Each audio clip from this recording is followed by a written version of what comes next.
the 90s. So you're coming into a new phase of dance hall music. Yeah. What do you think dance hall music needs right now? That's a very, very hard question to answer. I think like I really don't know how to answer that. Especially not being being here all the time. Okay. But I think like the new dancehall maybe needs a little bit more. Sorry, English is not my first language, so I need to find the words. Could that be it, or more? No, but more like rhythms. There's a lot of people complaining about the new dancehall, and yes. I think like what new dancehall needs is a little bit more open mind to that music has to develop. Yes. And even if not many like maybe old school dancehall lovers yes. love the new yes. stuff, maybe you should kind of have an understanding that everything will develop, and this new style is there for a reason, because people are listening to it. Yes. So it must be some kind of there's something there. There's something there that makes it exist. Of course. And if people want to change it and vibe it up and make it less dark and trappy, we need maybe more producers and more artists that does that. Perfect. Do you know what I mean? You answered it perfectly. Yeah. Perfectly, because that is the talk. What's going on with the new dancehall yeah. music? Yeah. I get yelled at it all day. Over the weekend, I got yelled at playing the new dancehall music. And I said, listen, this is the music of this generation. We have to embrace it. Yeah, and I mean, like people, no way of people running wouldn't away listen to it if they didn't want to. Exactly. It wouldn't have excelled to where it is right now. Exactly. And we're speaking with Binnie Smalls, and we're talking about music production and dance hall music. Do you like reggae music? Oh, I love reggae music. Who's your favorite reggae artist? I love all the old school reggae artists, but I love like Chronix and Proto J and Laila Ike and all of the new stuff as well. Wow. Like I love the new like experimental future reggae, I would say. Yes. And like the really like dark bass and but melodic melodies and the like the clash between those. Like yes. I really love it. So but trust me, I love the old school stuff as well. Okay. But I would say the Chronix is one of my favorites. He's absolutely. One of your favorites. Absolutely. Would you ever work with Chronix if he became available to you? I've actually worked with Chronix once. Oh, well, let's talk about that. That's awesome. No, I did a remix together with Safari Sound that I told you about. We did a remix of Likes because we got the acapella. Okay. Yes. And we were the only two in the world that had the acapella for Likes. Really? That early when it came. So we did a remix, like a little bit of an old school kind of remix. Yes. Sounds a little bit like Living Dangerously with Bounty Killer. Oh. Yeah.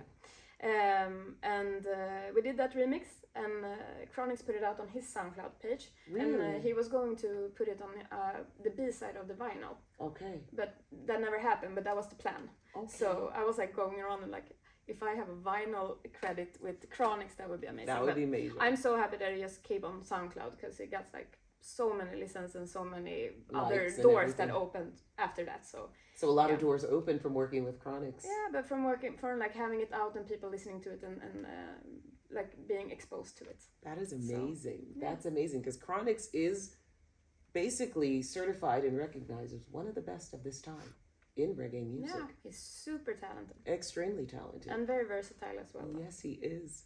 Talking with Binnie Smalls, music production. And she specializes in dancehall music. Yes, a lady in dancehall music. And of course, you have more productions on your hands, don't you? I do. Yes. So what are some of the future plans that you have while you're here in Jamaica? More productions, more remixes? More remixes, but absolutely more productions. More original productions is my goal this year.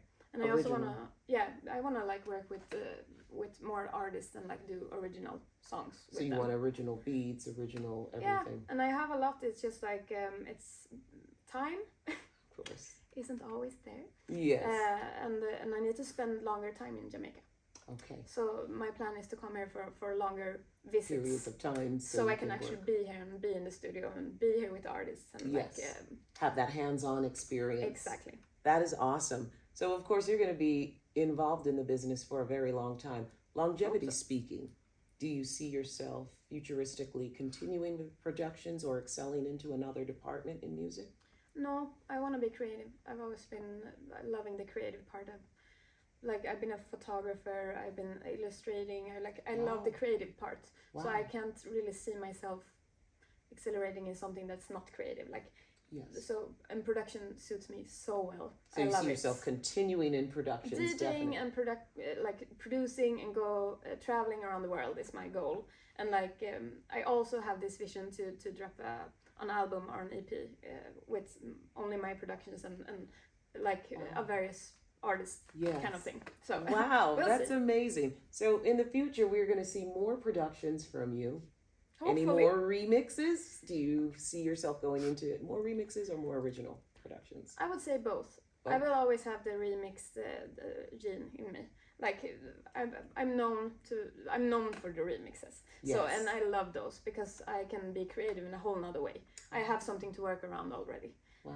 With original beats, I start from nowhere. But with remixes, I just have to like do something else of what's already existing. So it's different sides of my brain working. That's good. And That's remixes is like, for me, it doesn't have any pressure because I do it for fun and I release it and I play it myself. But the original tunes is a little bit more like you have to really work on them. You have to really work and put that hard effort in to get it out. Exactly. So aside from music, what are some of the other things you love? I love traveling, and I love, like I told you, like I love art and like drawing and photography and like I love everything that is like visually beautiful. So she's a certified artist in every way. Binnie Smalls, it is a pleasure to know you. Pleasure to meet you in Tuff Gong. This is historical. Women in the business. It really is. Women Thank in you the business. for like wanting to talk to me. It's so interesting. Of course, because when it comes to women in music, this is major. I'm always intrigued to find out what's that drive. Yeah. What got you started? You know, and it's amazing, your journey. Originally from Sweden. Yeah. That is amazing. And now here in Kingston, Jamaica. It's a pleasure. I forget about the like cold Sweden when I'm here. Of course. It's snowing back home now, so it's like when I'm here, I like forget that it the exists. snow, yeah, exactly. Yeah, I understand. Yeah. I lived in New York and New Jersey. I don't like the snow. No. Hence why I'm here. But now I can come back with some Jamaican warmness. Of course, you bring the warmness. Spread it around. Yes, spread that one love vibe around. It is a pleasure, and I look forward to talking to you more on new projects. Award-winning projects, possibly. Let's hope. See, I put it out there. Yeah. I did that. Then it's going to happen. Absolutely excellent. It is an honor. Thank you for being a part of YMTV. Thank you so much. Honors. Blessings. Thank you. One love from Tuff Gong Studio.